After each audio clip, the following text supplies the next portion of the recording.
et merci d'être là parmi nous. C'est toujours un réconfort de se retrouver ensemble. Mais nous voyons que nous sommes importants, mais le plus important, c'est notre Seigneur. Car Jésus-Christ est bien notre grand prêtre pour l'éternité. Dieu avec nous, Dieu pour nous. Et nous allons chanter pour commencer « Merveilleux amour, amour de Dieu pour moi » dans Délivrance et Louange 537.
Quel est au fond de notre cœur, quel est ce secret, ce truc qu'on essaye de cacher, mais qui nous fait si mal.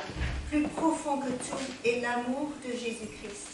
Il peut mettre sa main qui adoucit, qui enlève le mal. Il peut venir jusqu'au fond de notre cœur et donner son amour. De quoi d'autre avons-nous besoin, mais que ce regard d'amour de notre Seigneur Jésus-Christ. Évidemment, nous pensons aussi théologiquement, Jésus est allé jusqu'au plus profond de toutes les profondeurs, l'enfer même pour délivrer de la mort. Il est allé tout au fond, plus profond que les océans et son amour, plus vaste que les mers. Quelles sont nos mers?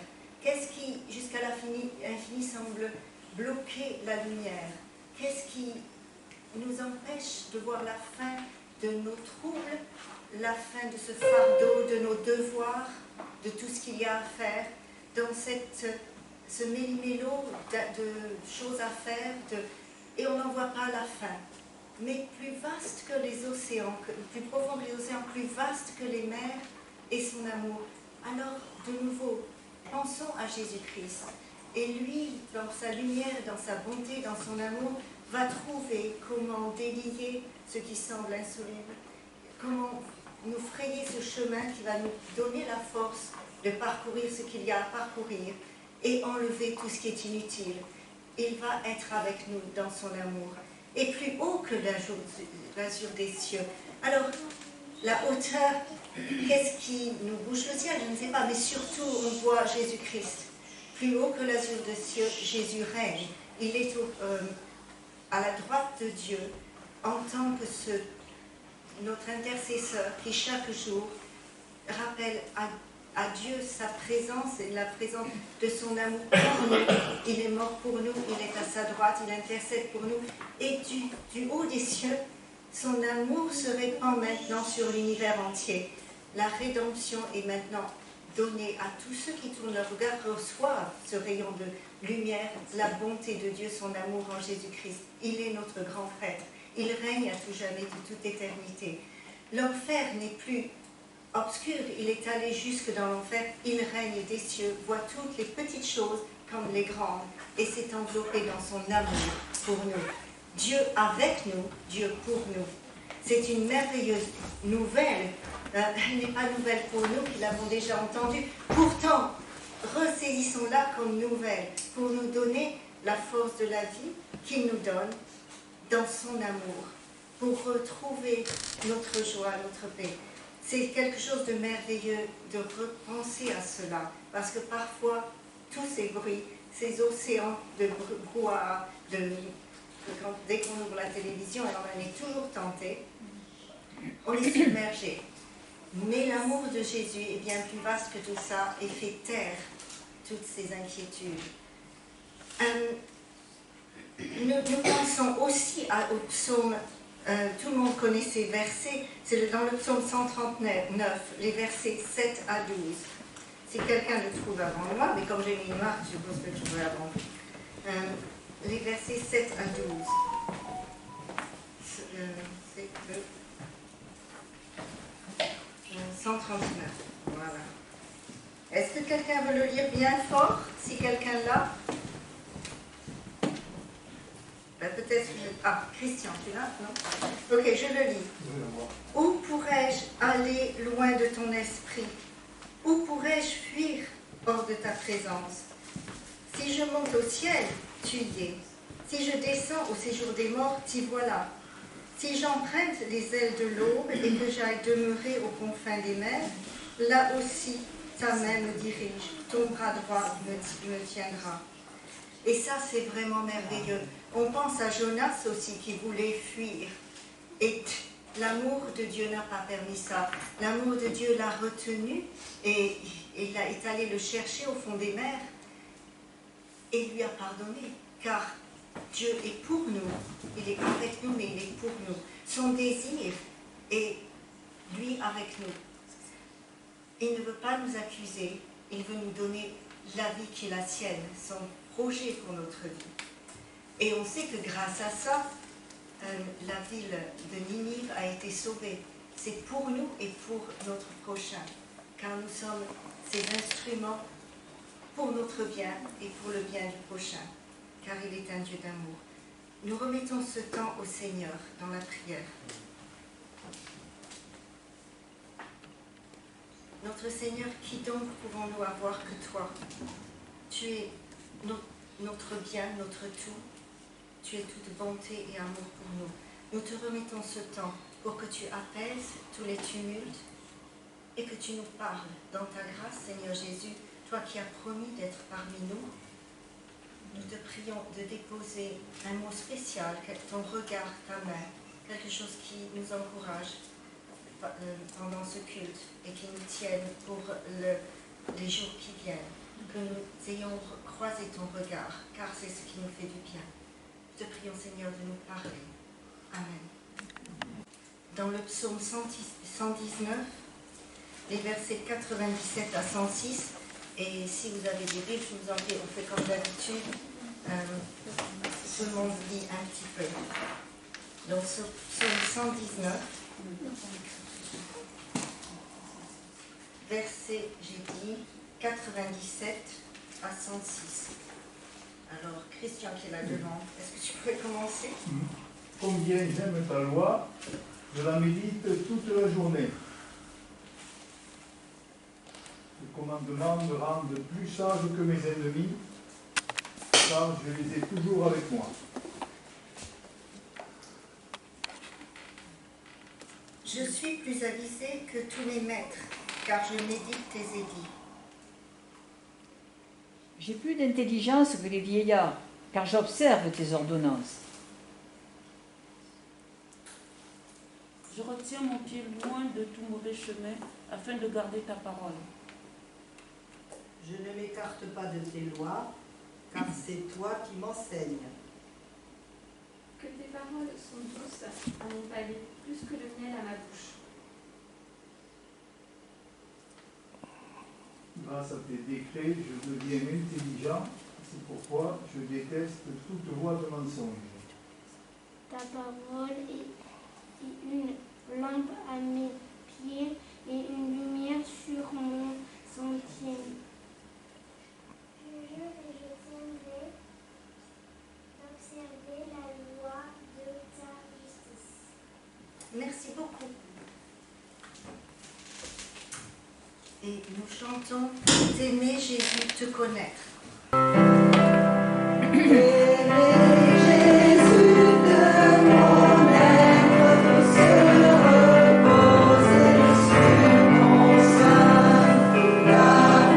Pour son roi.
va le rechanter parce que c'est vraiment le total de notre espoir. Rien, ô Jésus, que ta grâce, rien que ton sang précieux, qui seul les péchés efface, ne me rend saint, juste, heureux. ne Ne me dites autre chose, sinon qu'il est mon sauveur, l'auteur, la source et la cause de mon éternel bonheur. Alléluia. Amen.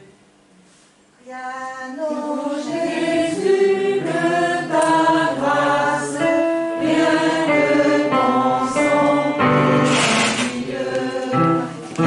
seul mes péchés efface, ne me rend heureux. Ne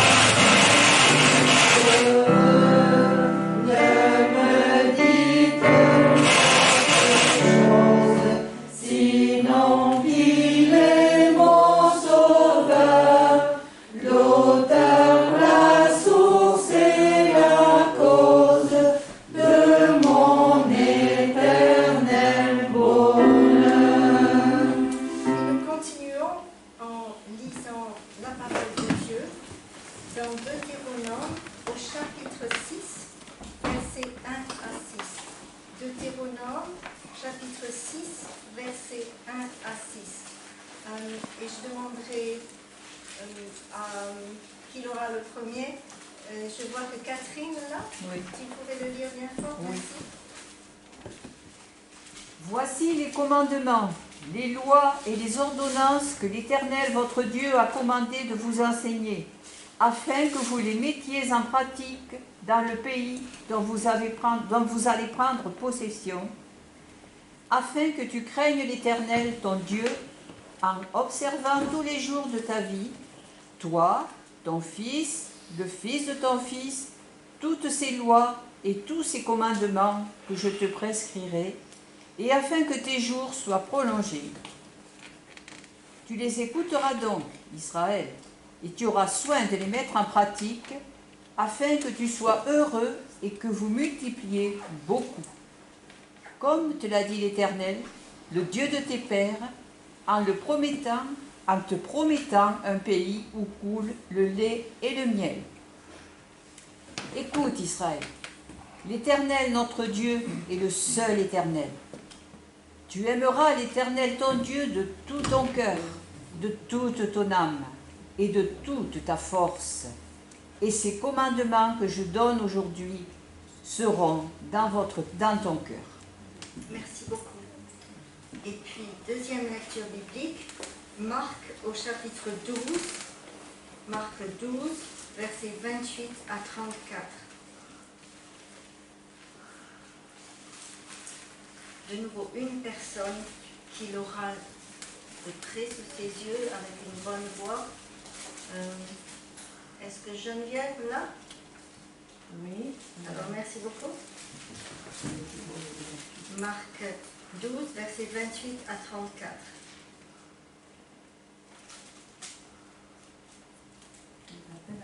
Le numéro 28. Alors, c'est un des scribes, c'est ça? Le plus grand commandement. Un des scribes. C'est tellement petit. Alors, quelqu'un d'autre qui... Christian, je vois que tu... Ok, merci beaucoup. Les spécialistes de la loi qui les avaient entendus discuter C'était là. vit que Jésus avait bien répondu aux Sadducéens. Il s'approcha et lui demanda « Quel est le premier de tous les commandements ?» Jésus répondit « Voici le premier. Écoute Israël, le Seigneur notre Dieu est l'unique Seigneur. Et tu aimeras le Seigneur ton Dieu de tout ton cœur, de toute ton âme, de toute ta pensée et de toute ta force. Voici le deuxième, tu aimeras ton prochain comme toi-même.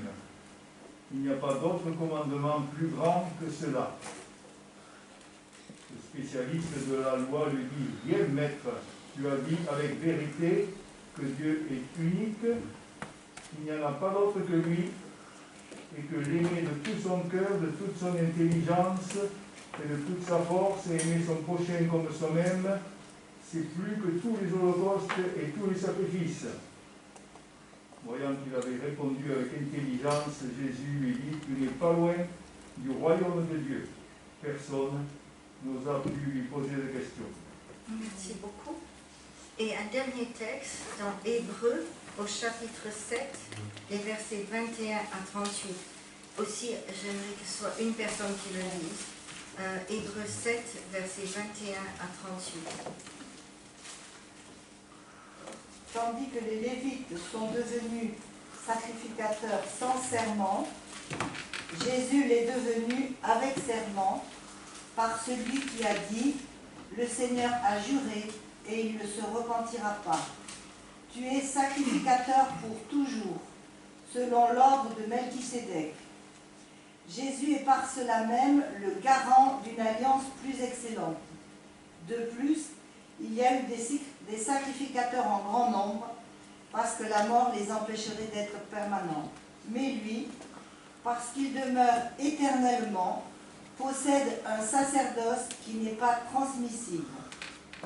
C'est aussi pour cela qu'il peut sauver parfaitement ceux qui s'approchent de Dieu par lui, étant toujours vivant pour intercéder en leur faveur. Il nous convenait, en effet, d'avoir un souverain sacrificateur comme lui, saint, innocent, sans tache, séparé des pécheurs et plus élevé que les cieux, qui n'a pas besoin, comme les souverains sacrificateurs, d'offrir chaque jour des sacrifices, d'abord pour ses propres péchés, ensuite pour ceux du peuple, car ceci, il l'a fait une fois pour toutes, en s'offrant lui-même. En effet, la loi établit souverain sacrificateur des hommes sujets à la faiblesse, mais la parole du serment qui a été fait après la loi établit le Fils qui est parfait pour l'éternité. Alléluia. Très bien. Merci beaucoup. Alors chantons. N'est-il pas merveilleux?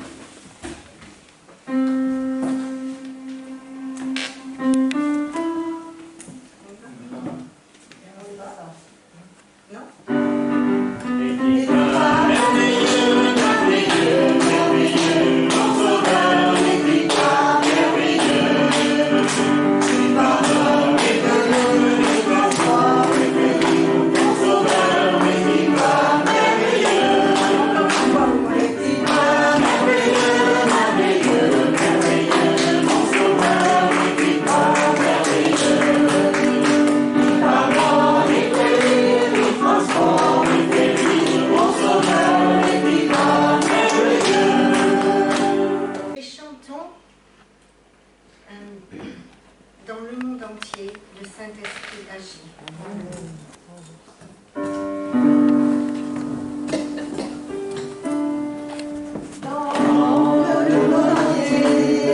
Le Saint-Esprit agit dans le monde entier, comme le prophète l'a dit. Dans le monde entier, le Seigneur répand sa gloire, remplissant tout l'univers, comme l'eau couvre le fond des mers. Au fond de mon cœur, le Saint-Esprit agit. Au fond de mon cœur, comme le prophète l'a dit. Au fond de mon cœur, le Seigneur répand sa gloire, remplissant mon cœur ouvert, comme l'eau couvre le fond des mers. Et encore ce dernier couplet au fond de mon cœur, parce que finalement, l'univers, c'est très vaste. Mais ce que nous ressentons, c'est bien ce qui est au fond de notre cœur, je crois. Donc nous rechantons ça, qui est peut-être une plus forte réalité pour nous. Au fond de mon cœur, le Saint-Esprit agit. Au fond de mon cœur, comme le prophète l'a dit. Au fond de mon cœur, le Seigneur répand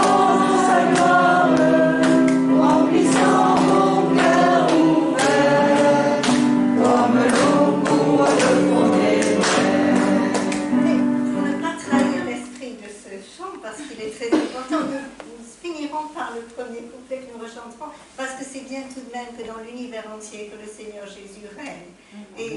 Et notre petitesse, elle appartient aussi à cet univers où règne le Seigneur. La politique, l'avenir, tout ça, c'est entre ses mains, sous le regard du Saint-Esprit, dans l'amour de Jésus-Christ, dans le monde entier. Dans le monde entier, le Saint-Esprit agit. Dans le monde entier, comme le prophète l'a dit. Dans le monde entier, le Seigneur répand sa gloire, remplissant tout l'univers.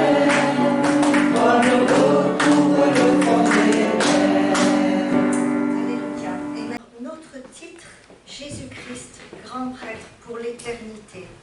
Dieu avec nous, Dieu pour nous. Je crois que nous l'avons dit déjà plusieurs fois. Nous avons lu plusieurs textes, je pense les trois principaux. Tous parlent du souci de notre Père Céleste à établir une relation avec nous. Une relation de vie, d'amour, pour que nous ayons une bonne vie, pour qu'elle soit bénie, qu'elle soit satisfaite, qu'elle soit pleine. Alors, lorsque nous lisons les commandements du Seigneur, nous voyons combien sa parole est pure et parfaite. Et nous désirons, et nous voyons combien elle est remplie de sagesse, de bonté, d'amour. Car tout commence par l'amour de Dieu pour nous. Et ces lois, ces commandements que lisait Catherine, nous montraient ce souci que nous vivions bien selon la façon dont il nous a créés. Et nous désirons de tout notre cœur suivre ces commandements. Le peuple d'Israël a signé, a dit oui, nous obéirons à ça. Et nous le faisons tous devant l'amour de Dieu pour nous, nous disons, mais nous n'allons pas faillir, nous aussi nous t'aimons et nous suivrons tes commandements. C'était pareil avec le peuple d'Israël. Dieu, ça c'est le début, que si lui, et nous le savons, pour lui, sa fidélité, elle est assurée. C'est pour sûr qu'il tiendra sa promesse.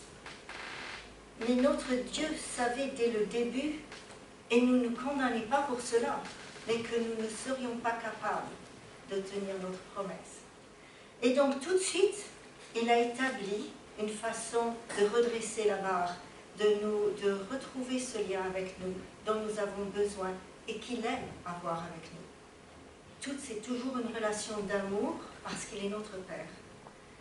Et donc, il a établi des prêtres, et à travers ces prêtres, des façons de demander pardon pour effacer notre sens de culpabilité, pour que sa sainteté ne puisse être satisfaite, pour que rien ne vienne entre lui et nous, le besoin d'un pardon efficace. Et il l'a établi à travers les prêtres par les sacrifices journaliers et perpétuels. Alors, si la loi était efficace à montrer le péché, si ces textes nous montrent que nous n'arrivons pas à faire ce que Dieu demande, elle est incapable de transformer nos cœurs. Elle est incapable à déraciner cette racine du péché, comme les ronces. Je pense qu'un jour je vous avais parlé, que j'ai dit au jardinier, voilà, il y a ce coin où il y a des ronces, je veux tout enlever. Et donc faites ça pendant l'hiver, tout enlever.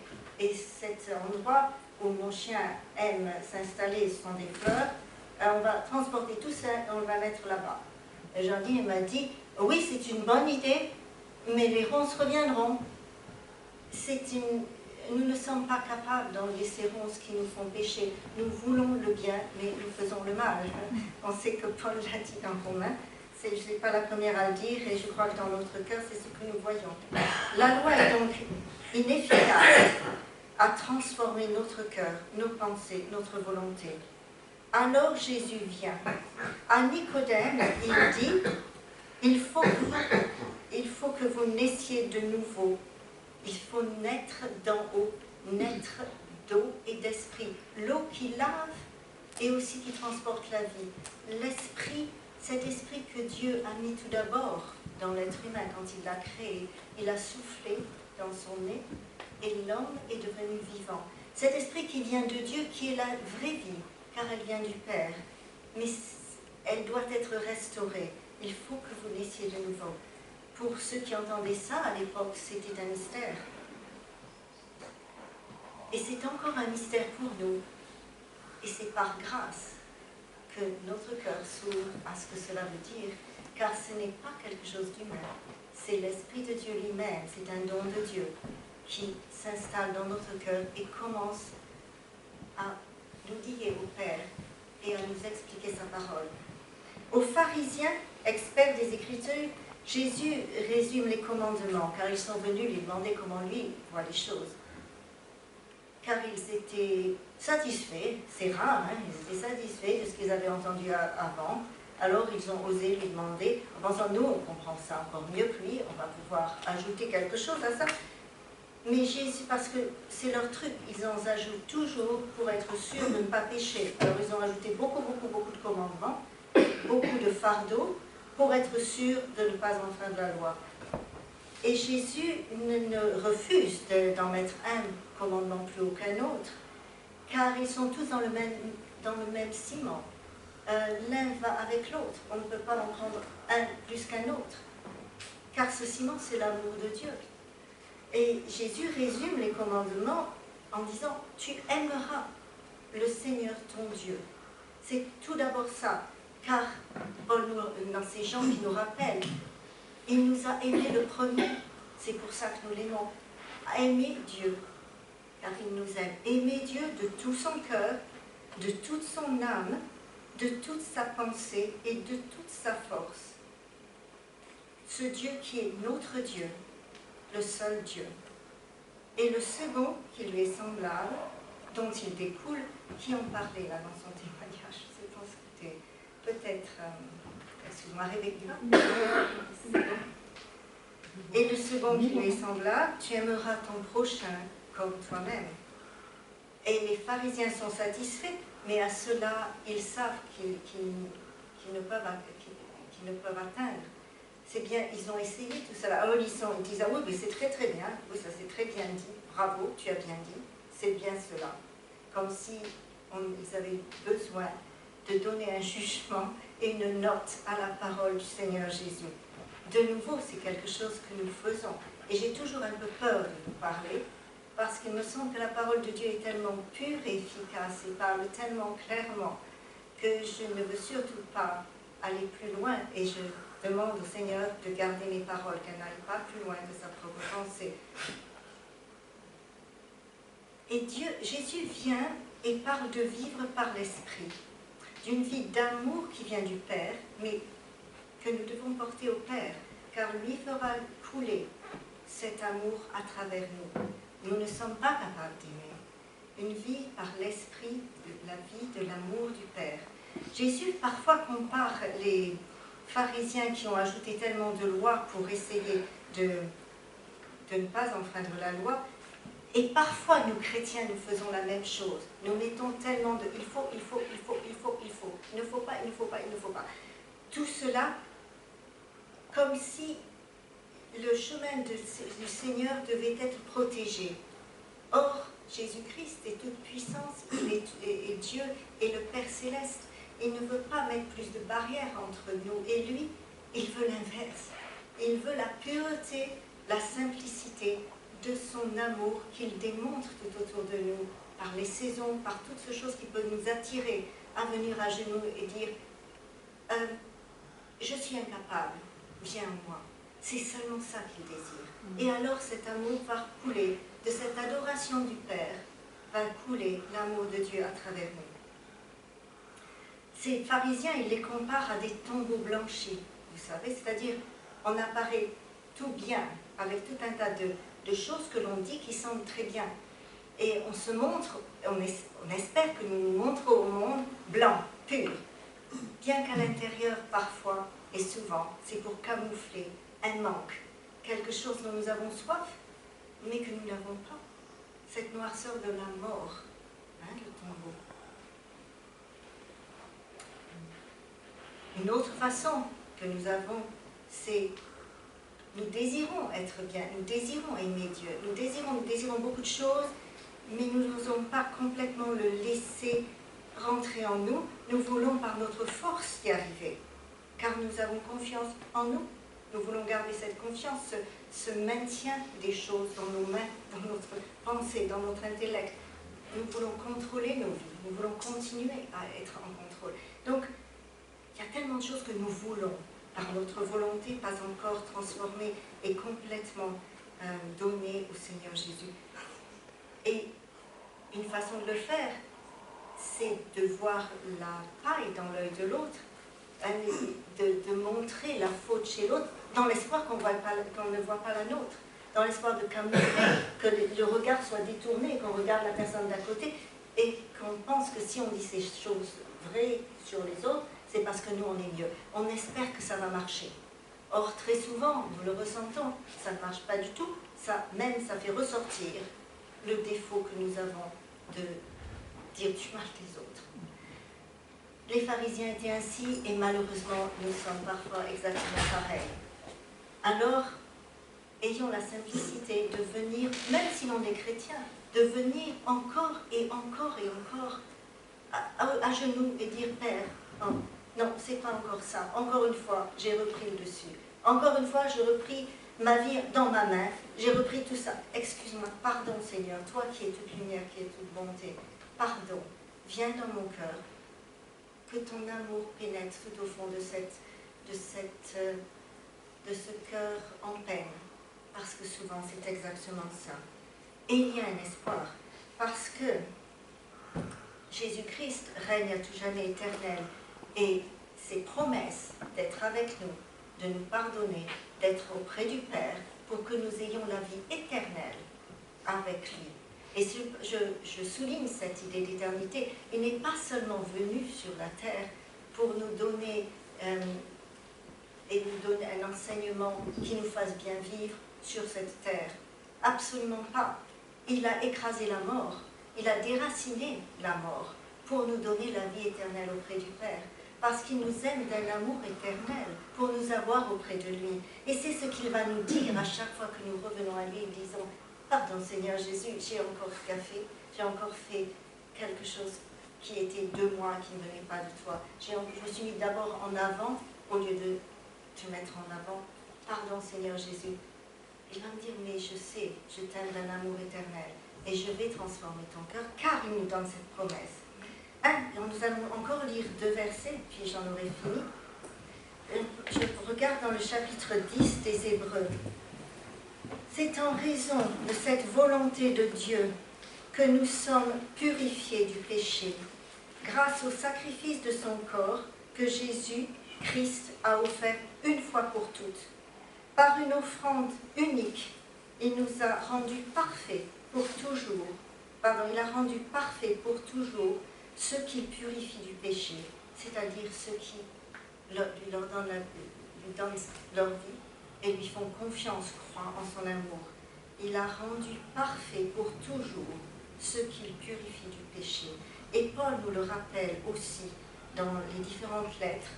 C'est ce qui a bouleversé aussi la vie de Luther. Alors Luther, c'était en lisant le livre des Romains, en particulier le chapitre 8, et moi je vais vous lire Galates 2, verset 8. Et c'est par grâce que nous sommes sauvés, par le moyen de la foi. Cela ne vient pas de nous. C'est un don de Dieu. Cette nouvelle alliance établie une fois pour toutes par la grâce du Père, par le sacrifice de notre Seigneur Jésus-Christ. Elle est éternelle. Et elle est donnée à tous ceux qui lui disent, oui Seigneur Jésus, je veux cette alliance avec toi, sauve-moi. Et pour toujours, nous avons la paix et la vie avec lui. Et nous lisons aussi le résultat de cette alliance, toute nouvelle, ce dont tout le monde avait soif et ne pouvait accéder, ce dont tout le monde avait soin et à quoi personne ne pouvait accéder. Je placerai mes lois sur leur cœur, je les graverai dans leurs pensées. Je ne tiendrai plus compte de leurs fautes. Merci Père, merci Seigneur. Gloire au Saint-Esprit et gloire à Dieu. Alors, que cette certitude soit saisie, gardée, enracinée en nous, et qu'elle renouvelle paix, joie et l'amour au service de notre Seigneur. Et maintenant, si nous en avons le temps, est-ce que vous considérez que nous avons le temps de chanter encore? Et dans ce cas, nous chanterons à la gloire du Seigneur Jésus, à l'agneau sur son trône.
Que la grâce de Dieu soit sur toi.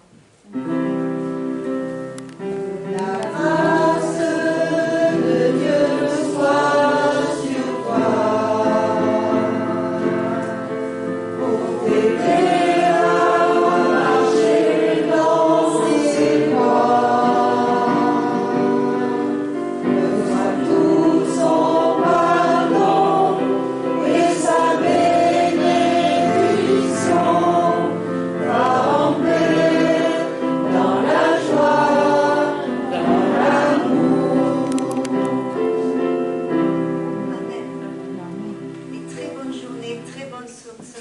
Avec cette certitude que la paix, la joie et l'amour de Dieu règnent dans notre cœur. C'est le nom. Amen.